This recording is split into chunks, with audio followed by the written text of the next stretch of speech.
மாண்புமிகு விவாதத்தை தொடங்கி வைத்து பேசு. எஸ் காமராஜ், நீங்க பேச ஆரம்பிங்க.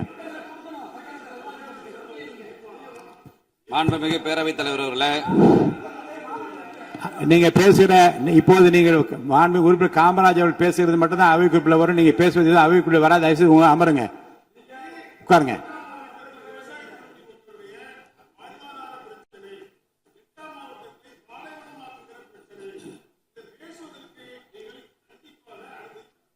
மேகதாது பற்றி பேசுவதற்கான தீர்மானம் நிறைவேற்றப்பட்ட பிறகு தீர்மானத்தை ஒட்டி இங்கே பேசுவதற்கு அனுமதி இல்லை. பேசுங்க. மாண்புமிகு பேரவைத் தலைவர் அவர்களே, மாண்புமிகு உறுப்பினர் அவர்களுக்கு கொடுக்கப்பட்ட அவர்கள் எது சொல்லுங்க. ரூல் 104 தெளிவா சொல்லிருக்கு, நோட்டீஸ் சர்வ் பண்ணணும்.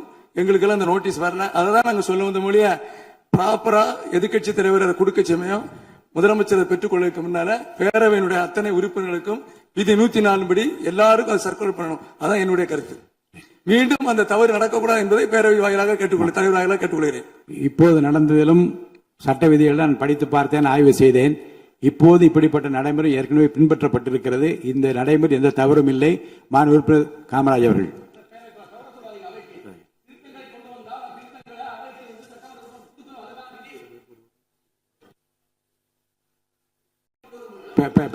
மாண்பு உறுப்பினர் ராமச்சந்திரன் பேசுங்க, விளக்கமா சொல்லுங்க, பேசுங்க. மைக் கொடுங்க அவருக்கு. மாண்பு ராமச்சந்திரன். மாண்புமிகு பேரவைத் தலைவர்களே, தமிழ்நாட்டுடைய ஜீவாதார உரிமை காவேரி ஆறின் குறுக்கே கர்நாடக அரசு மேகதாது அணை கட்டுவதை, அந்த அணை கட்டக்கூடாதுன்னு சொல்லி மாண்புமிகு முதலமைச்சர் கொண்டு வந்த தீர்மானத்தை கொள்கை ரீதியாக சித்தாந்த ரீதியாக இந்த அவையிலே மாறுபட்ட கருத்துக்கள் இருந்தாலும் தமிழ்நாட்டுடைய வாழ்வாதார உரிமை என்ற அடிப்படையிலே அனைத்து கட்சிகளும் மாண்புமிகு முதலமைச்சர் கொண்டு வந்த தீர்மானத்தை ஆதரித்தார்கள். மாண்புமிகு எதிர்க்கட்சி தலைவர் பேசும்போது ஒரு திருத்தத்தை முன்மொழிந்தார். புதிய நடுவர்மன்றம் அமைக்கப்பட வேண்டும் என்பது. அந்த திருத்தத்தோடு மாண்புமிகு முதலமைச்சர் வந்து தீர்மானத்தை நிறைவேற்றினீங்க. நான் கையை தூக்குனேன், நீங்க வேற அலுவலகம் போயிட்டீங்க. உங்க ரூமுக்கு வந்தேன், முதலமைச்சர் வந்ததுனால நீங்க பேச அனுமதிக்கல. ஒரு திருத்தத்தை கொண்டு வந்தால் அந்த திருத்தத்தை சட்டமன்றத்தில் பேரவைத் தலைவர் வந்து மற்ற உறுப்பினர்களுக்கு வைக்கணும். என்ன திருத்தம் கொண்டு வரான்னு சொல்லி அதன் மீது விவாதிக்க நீங்க அனுமதிக்கணும்.